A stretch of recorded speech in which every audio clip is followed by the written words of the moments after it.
ఎవరేమీ అనుకున్న నువ్వుండే రాజ్యాన రాజు నువ్వే, బంటు నువ్వే, మంత్రి నువ్వే, సైన్యం నువ్వే.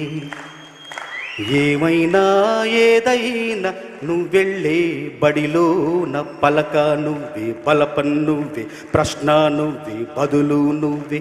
అన్నీ నువ్వే కావాలి, అనునిత్యం పోరాడాలి, అనుకున్నది సాధించాలి. ఎవరేమీ అనుకున్న నువ్వుండే రాజ్యాన రాజు నువ్వే, బంటు నువ్వే, మంత్రి నువ్వే, సైన్యం నువ్వే. అవమానాలే ఆభరణాలు, అవమానాల్ని ఆభరణాలుగా మనం ధరిస్తే అంతకంటే సానుకూల దృక్పథం ఏముంది? మనల్ని ఇంకెవరేం చేయగలరు? నువ్వు తిట్టు, నాకు దీవెనలాగా నేను భావిస్తే ఇంకెవరేం చేయగలరు? అవమానాలే ఆభరణాలు.